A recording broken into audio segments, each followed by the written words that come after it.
Del Santo Evangelio según San Juan, capítulo 6, versos 30 al 35. En aquel tiempo dijo la gente a Jesús: ¿Y qué signo vemos que haces tú para que creamos en ti? ¿Cuál es tu obra? Nuestros padres comieron el maná en el desierto, como está escrito, les dio a comer pan del cielo. Jesús les replicó: Os aseguro que no fue Moisés quien os dio pan del cielo, sino que es mi Padre el que os da el verdadero pan del cielo, porque el pan de Dios es el que baja del cielo y da vida al mundo. Entonces le dijeron: Señor, danos siempre de ese pan. Jesús les contestó: Yo soy el pan de la vida. El que viene a mí no pasará hambre, y el que cree en mí nunca pasará sed. Palabra del Señor. Gloria a ti, Señor Jesús. Señor, danos siempre de ese pan. Es la petición de aquellos que, escuchando a Jesús hablar, que el Padre Celestial ha dado un pan que baja del cielo y que da vida al mundo, le piden: danos de ese pan. Y Jesús dice: yo soy el pan de la vida. El que viene a mí no pasará hambre, el que cree en mí nunca pasará sed. Hermanos, nosotros debemos acercarnos a Jesús. Él es el pan de la vida. ¿Dónde Jesús se ha hecho pan? Jesús se ha hecho pan en la palabra, porque la palabra nos alimenta, nos consuela, nos fortalece, nos guía. Jesús se ha hecho pan en la Eucaristía, porque Él quiso quedarse con nosotros. Tomad y comed es mi cuerpo, tomad y bebed es mi sangre. Hagan esto en memoria mía, yo estaré con ustedes hasta el final. Jesús se hizo pan en el que sufre, en el hambriento, en el triste, en el desconsolado, en el que pasa necesidades, en el otro. Jesús se ha hecho pan para que nosotros podamos saciarle en su angustia, miedo y tristeza con una palabra, con una sincera amistad, con un consejo bonito, con una actitud solidaria y misericordiosa. Hermanos, Jesús es el pan de la vida en la palabra, en la Eucaristía, en el otro. Y el que va a Cristo no pasará hambre, no tendrá sed. Es verdad, cuando estamos en momentos difíciles y nos alimentamos de su palabra, ¿cómo nos alienta su palabra? ¿Cómo nos da vida su palabra? Y cuando podemos acercarnos a la Eucaristía y comulgar, ahora que no podemos comulgar sacramentalmente, sino una comunión espiritual, con más amor y alegría, recibirlo a Él.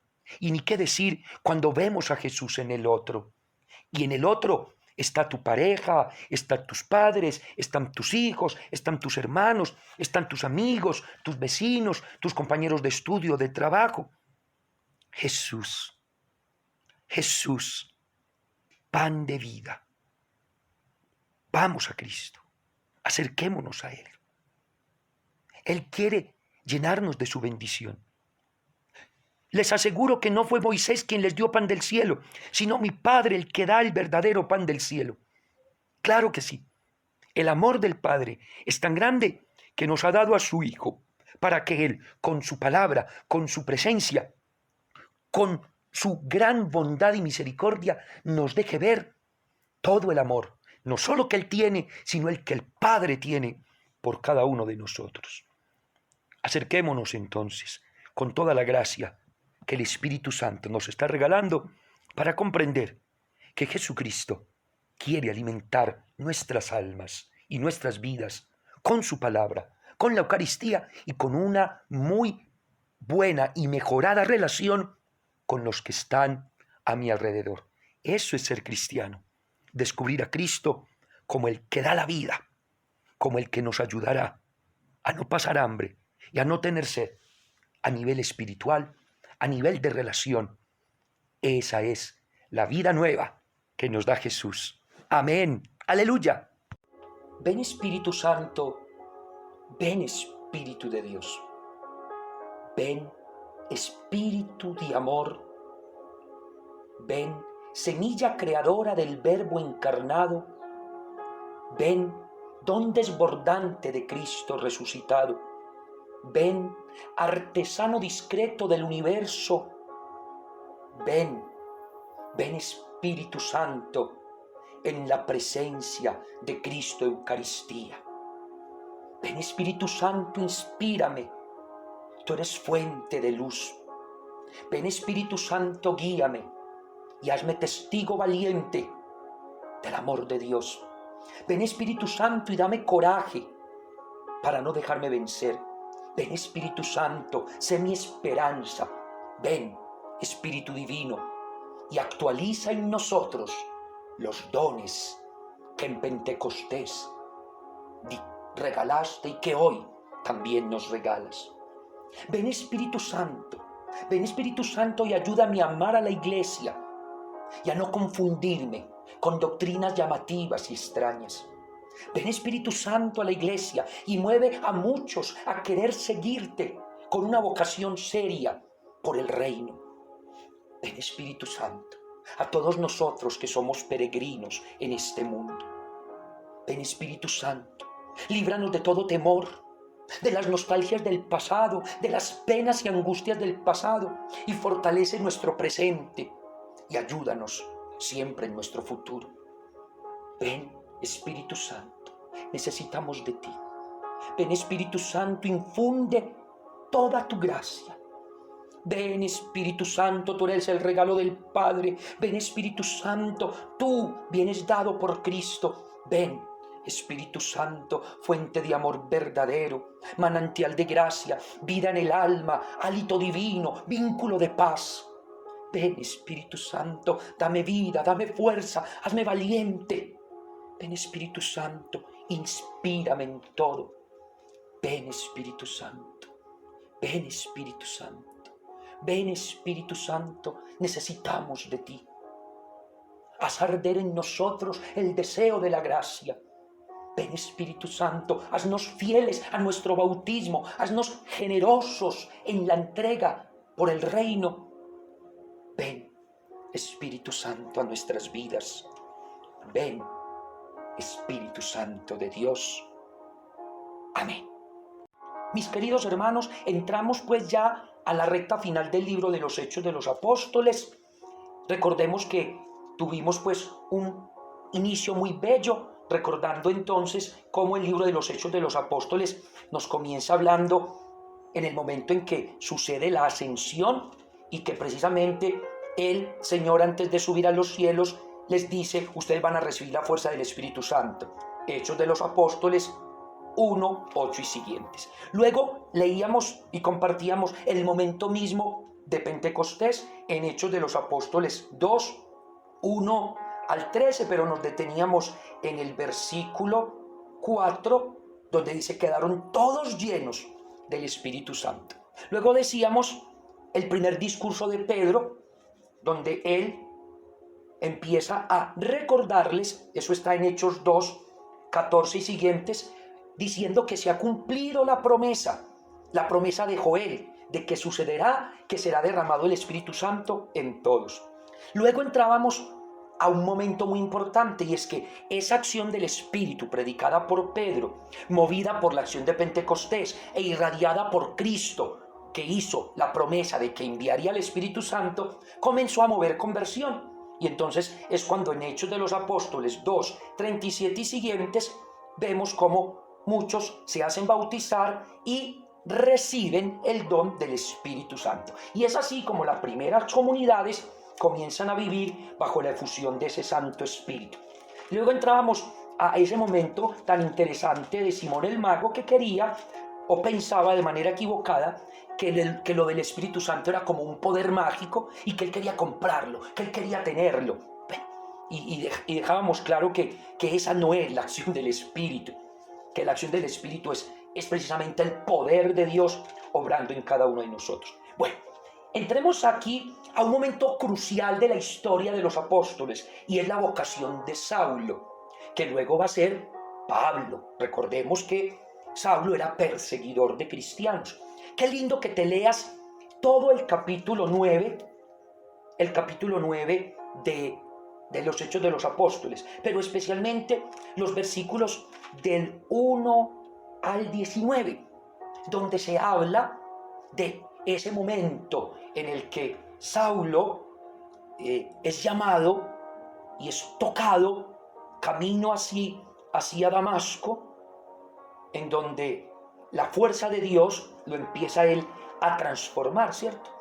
Que sucede pues que de camino, ya cerca de Damasco, de repente aquella luz lo rodea, él cae y escucha una voz que le dice: Saulo, Saulo, ¿por qué me persigues? ¿Quién eres? Y él le dice: soy yo, Jesús, al que persigues. Y ese diálogo tan lindo. Pero hay un momento muy importante y es en el verso 17, donde dice: Ananías entró en la casa, le impuso las manos y le dijo: Saúl, hermano, me ha enviado a ti el Señor Jesús, el que se te apareció en el camino por donde venías, para que recobres la vista y seas lleno del Espíritu Santo. Al instante cayeron de sus ojos unas como escamas, recobró la vista, se levantó, fue bautizado, tomó alimento y recobró las fuerzas. Pero qué interesante la conversión de Saulo, y cómo aquí en ese proceso de conversión es muy necesario descubrir que él recobró la vista y fue lleno del Espíritu Santo, entendiéndose así como la obra de conversión, no solo de Pablo, quien antes era Saulo, sino la conversión de todos nosotros. También la mueve no solo el hecho de estar bautizados, porque hay muchos bautizados que no quieren convertirse. Hay un montón de bautizados que se les olvidó qué es ser bautizado. Se les ha olvidado que son hijos de Dios, hermanos de Cristo, son templos del Espíritu. Por eso, más que estar en la lista de bautismos, como se los he dicho incansablemente, es entender lo que le sucedió a Saulo. Él recobra la vista, es decir, vuelve a ver. Se da cuenta de que hay algo más grande que lo que él está de pronto acostumbrado a ver. ¿Y quién le va a hacer ver esa nueva vida a la que él puede entrar? La acción del Espíritu Santo. Será el Espíritu de Dios el que siga obrando de ahora en adelante en Pablo. Y sí que obra poderosamente. Cuando estemos leyendo las cartas de Pablo, nos daremos cuenta de esa acción que lo ha llenado poderosamente a él. Luego seguimos avanzando en el libro de los Hechos de los Apóstoles, y es en el capítulo 10, en el versículo 17 y siguientes. Estaba Pedro perplejo, pensando que podría significar la visión que había visto, cuando los hombres enviados por Cornelio, después de preguntar por la causa de Simón, se presentaron en la puerta. Llamaron y preguntaron si se hospedaba allí. Simón, llamado Pedro, estando Pedro pensando en la visión, le dijo el Espíritu: ahí tienes unos hombres que te buscan. Baja pues al momento y vete con ellos sin vacilar, pues yo los he enviado. Pedro bajó donde ellos y les dijo: yo soy el que buscan. ¿Por qué motivo han venido? Ellos le respondieron: el centurión Cornelio, hombre justo y temeroso de Dios, reconocido como tal por el testimonio de toda la nación judía, ha recibido de un ángel santo el aviso de hacerte venir a su casa y de escuchar lo que tú digas. Entonces les envió a entrar y les dio hospedaje. Es un momento muy hermoso en el que Pedro recibe pues como una invitación para que entre allí a la casa de un centurión romano. Y todos sabemos pues cómo allí será pues un momento muy interesante de conexión, un discurso muy grande. Incluso va a haber un momento en el que Pedro va a bautizarlos. En fin, este capítulo 10 es hermoso leerlo completamente, pero yo me quiero detener en ese momento en el que Pedro estaba pensando en la visión, y entonces el Espíritu Santo le ilumina, le deja ver. Es que eso es lo que hace el Espíritu Santo, dejarnos ver un poquito más allá. Y luego, en el discurso que Pedro va a tener allá en la casa de Cornelio, en el capítulo 10, verso 38, dice: Juan predicó el bautismo, como Dios a Jesús de Nazaret le ungió con el Espíritu Santo y con poder, y como él pasó haciendo el bien, curando a todos los oprimidos por el diablo, porque Dios estaba con él. Ese es un momento muy hermoso en el que Pedro está predicando y diciéndoles todo lo que sucedió con Jesús y la importancia de ver a Jesús como el ungido con el Espíritu Santo, y que ese poder del Espíritu, que es el que unge a Jesús, lo lleva a orar con poder para hacer el bien, para curar las enfermedades y para librar de la esclavitud del demonio, del diablo. Es fuerte allí la predicación de Pedro, dando a entender cómo Cristo, por esa unción del Espíritu, ese poder del Espíritu, es que Él hace el bien, sana, libera, restaura y rompe cadenas.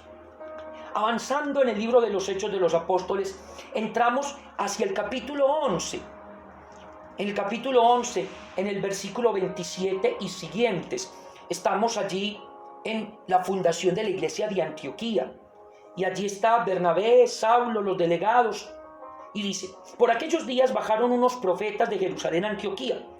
Uno de ellos, llamado Agabo, movido por el Espíritu, se levantó y profetizó que vendría una gran hambre sobre la tierra, la que hubo en tiempo de Claudio. Los discípulos determinaron enviar algunos recursos según las posibilidades de cada uno para los hermanos que vivían en Judea. Así lo hicieron y se los enviaron a los presbíteros por medio de Bernabé y Saulo, dando a entender una vez más aquí cómo el poder de Dios es el que ilumina.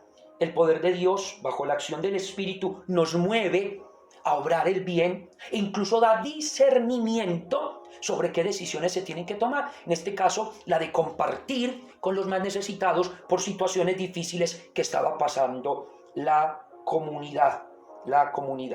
Y luego entramos ya en el capítulo 13.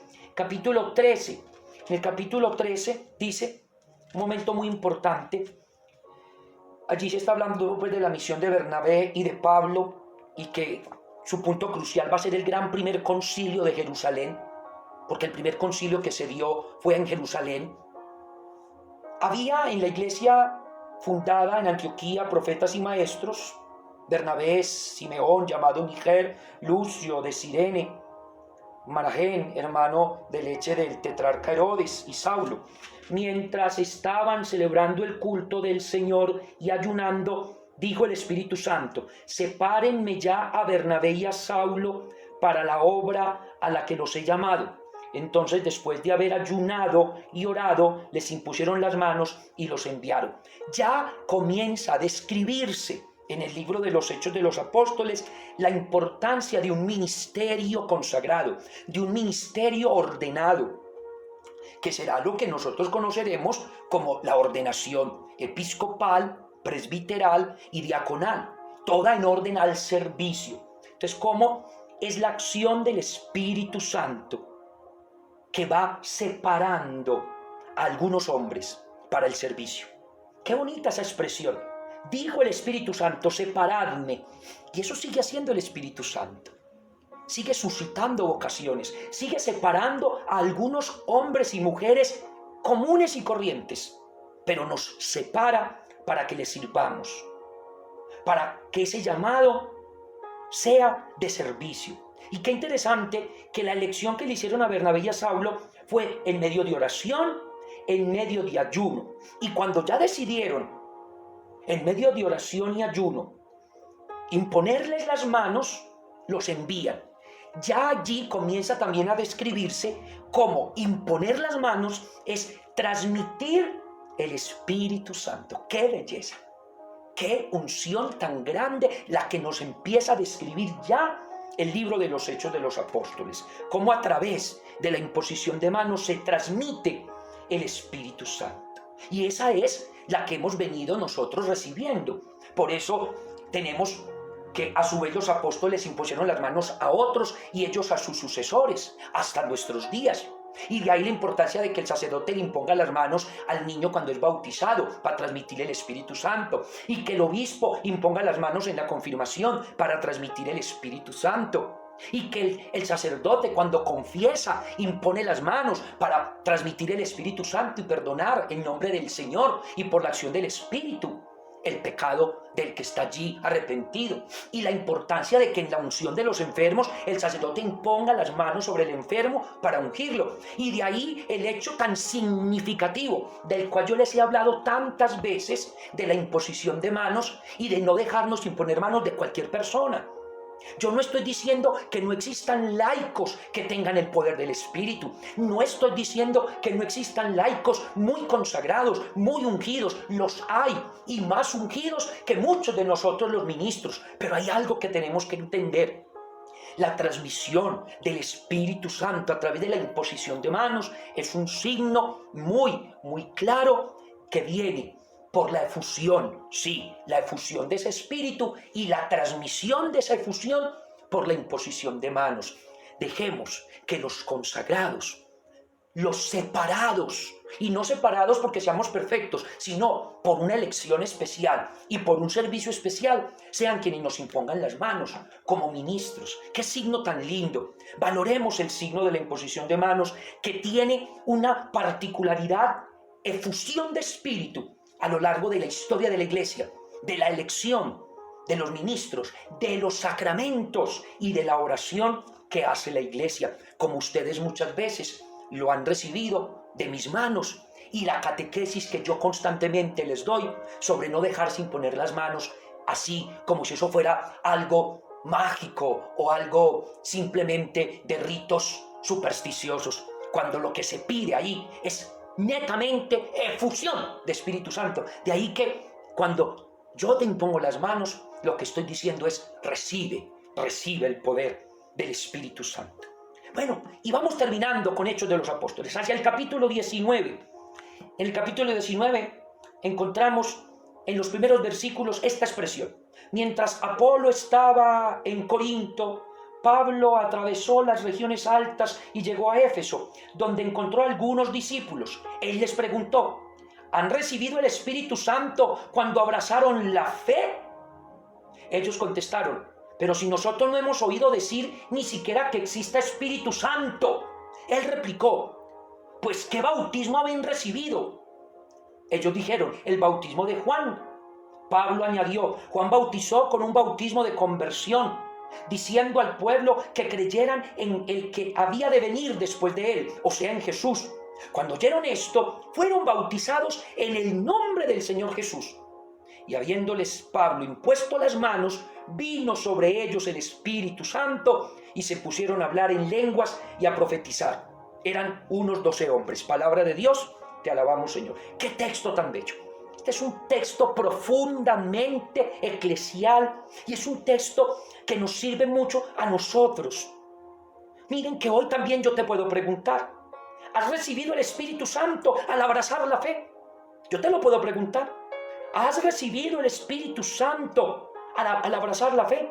¿Cuál será tu respuesta? ¿Será que tu respuesta es: ni hemos oído hablar de que existe Espíritu Santo? Y entonces nos tendrá que decir el Señor: ¿y entonces qué bautismo han recibido? ¿Será que nuestro bautismo simplemente fue como el de Juan? Un rito, un camino de conversión netamente en el cual no se ahondó la experiencia de encuentro con Jesús.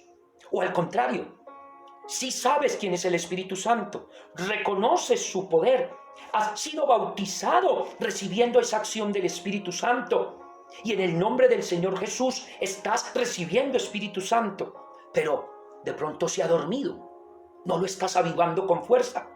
Entonces que hoy clamemos que venga a nosotros el Espíritu Santo para que podamos ser fuertes y valientes, como Pablo, que les impuso las manos a ellos y recibieron ese poder de lo alto. Ellos habían sido bautizados, pero como que no se habían percatado de que el bautismo no era simplemente el rito de agua, sino de una constante acción del Espíritu obrando en la vida de cada uno de ellos y hoy en la vida de nosotros. Y quiero terminar con Hechos de los Apóstoles en el capítulo 21, siguiendo en esta dinámica de efusión de espíritu, allá hacia el verso 3 del capítulo 21. Avistamos Chipre y dejándola a la izquierda, íbamos navegando rumbo a Siria. Arribamos a Tiro, pues allí la nave debía dejar su cargamento. Habiendo encontrado a los discípulos, nos quedamos allí 7 días. Ellos, iluminados por el Espíritu, decían a Pablo que no subiese a Jerusalén y le siguieron dando indicaciones. Es como el Espíritu Santo sigue guiando a la comunidad. Bueno, hermanos, hoy terminamos así el paso por el libro de los Hechos. ¡Qué emoción! Vuelvan a los textos y entiendan que la acción del Espíritu Santo en la comunidad primitiva es la que narra el libro de los Hechos de los Apóstoles y la imponencia de esa efusión de espíritu al que nosotros queremos conocer y alabamos y damos gloria en estos días de catequesis. Amén. Aleluya.